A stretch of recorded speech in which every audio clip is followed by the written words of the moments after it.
August 30 റിലീസാകുന്ന കട്ടപ്പാടത്തെ മാന്ത്രി എന്ന സിനിമയിലെ നായകൻ, അതായത് കൊച്ചു നായകനാണ് നമ്മുടെ കൂടെ ഉള്ളത്. Hi, welcome to Mapstic movie. Hi. അപ്പോൾ പേരൊന്ന് പറയാമോ? നിവിൻ മിറർ. നിവിൻ മിറർ. എന്താണ് ആ ഒരു പേരിന്റെ? അത് ഞങ്ങളുടെ സ്ഥലത്തിന്റെ പേര് കണ്ണാടിന്ന്. അപ്പോ കുറച്ച് ഫാഷൻ ആക്കാൻ വേണ്ടി പാലക്കാട് കണ്ണാടി ലുലു മാള് വന്നോടെയാ. അപ്പൊ ഫാഷൻ ആക്കാൻ വേണ്ടി അച്ഛനിട്ട് ആദ്യം ഇത് തന്നെയാണ്. ഫേസ്ബുക്കിലും ഇൻസ്റ്റാഗ്രാമിലും അങ്ങനെ പേരിട്ടപ്പോ അങ്ങനെ തന്നെ. അപ്പൊ എങ്ങനെയാണ് നമ്മുടെ കട്ടപ്പാടത്തെ മാന്ത്രി എന്ന സിനിമയിലെ നായകനായിട്ട് വരുന്നത്? അത് പെട്ടെന്ന് ഫോണിൽ ഓഡീഷൻ കണ്ടു. അപ്പൊ അങ്ങനെ കോഴിക്കോട് വിട്ട് അവര് വിളിച്ചു, ചെയ്തു.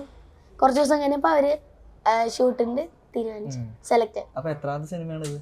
ഇത് 9th സിനിമ. 9th മൂവിയാണ്. അപ്പൊ ഇതിനു മുമ്പ് ചെയ്ത സിനിമകൾ ഏതൊക്കെയായിരുന്നു? ഇതിനു മുമ്പ് 6 19 നൂറ്റാണ്ട്, ഞാനും ഞാനും അതിലൊക്കെ ചെറിയ സീൻസ് ആണ്.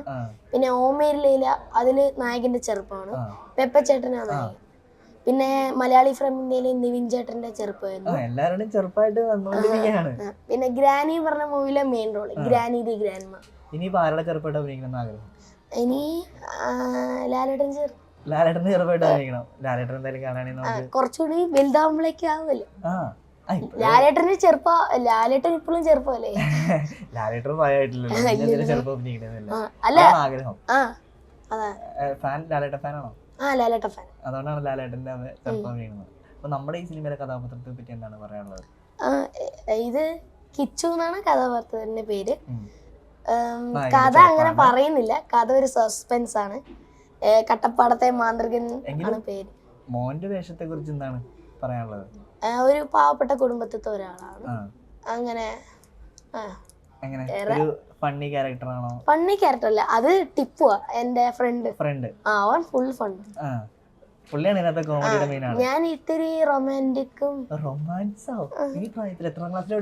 8th ആയി. പക്ഷെ അത് ചെയ്യുമ്പോ ഒരു 7th 6th ഒക്കെ ആയിരുന്നു. 6th 7th ആണ് ഓർമ്മയില്ല.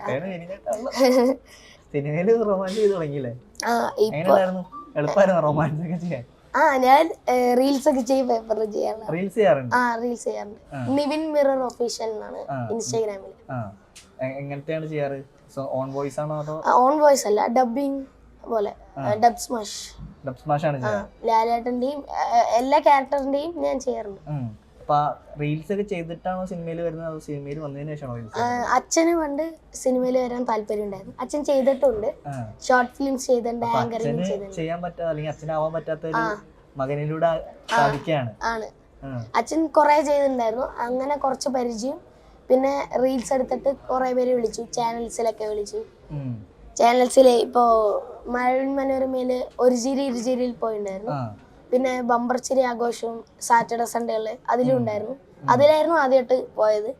പിന്നെ കട്ടുറുമ്പ് സീസൺ 2 ഫ്ലവേഴ്സില്, അതില് അനിയൻ ഉണ്ട്. അനിയൻ മോൾ ലാലേട്ടനായിട്ടായിരുന്നു. വേറെ എന്തൊക്കെ ചെയ്യണം അഭിനയം അല്ലാതെ? വേറെ അങ്ങനെയൊന്നുമില്ല, ക്രാഫ്റ്റിങ്സ് അത് ഇടയ്ക്കിടയ്ക്ക് ചെയ്യാറുള്ളൂ. പിന്നെ ഡ്രോയിങ്, ഡാൻസ് ഇത്തിരിയൊക്കെ. പഠിപ്പിച്ചാണോ? അയ്യേ, പഠിപ്പിച്ചൊന്നും, ഒരു മീഡിയം. എന്താണ് ആഗ്രഹം? അഭിനയമാണോ ആഗ്രഹം അതോ? അഭിനയമാണ് ആഗ്രഹം. പഠിച്ചിട്ട് അങ്ങനെ എന്തെങ്കിലും ആഗ്രഹമുണ്ടോ? അങ്ങനെ പ്രത്യേകിച്ചൊന്നുമില്ല. ഇപ്പൊ മെയിൻ കോൺസെൻട്രേഷൻ അഭിനയത്തിൽ. ആക്ടിങ് മാത്രമാണോ അതോ ഡയറക്ഷൻ അങ്ങനെ എന്തെങ്കിലും? ഇപ്പൊ എന്റെ ഒരു പുതിയ ഷോർട്ട് ഫിലിം ചെയ്യാൻ പോകുന്നുണ്ട്. ചെയ്യാൻ പോകുന്നുണ്ട്. ഗുരുവായൂർ വെച്ചാണ്. അത് ബാക്കി ഡീറ്റെയിൽസ് ഒക്കെ കഥ അത് കൃഷ്ണന്റെ ഒരു കഥ എഴുതിയല്ല, കഥ അച്ഛനെ എഴുതിയ. അപ്പൊ അങ്ങനെ ഡീറ്റെയിൽസ് ഒക്കെ പിന്നെ ആവുന്നുണ്ട്. ഞാൻ ഡയറക്റ്റ് ചെയ്യുന്നുണ്ട്. അപ്പൊ അഭിനയത്തിൽ നിന്ന് ഇപ്പൊ ഡയറക്ഷനിലേക്കും വന്നു. ഡയറക്ഷൻ ചെയ്യാൻ പോകുന്നേ ഉള്ളൂ.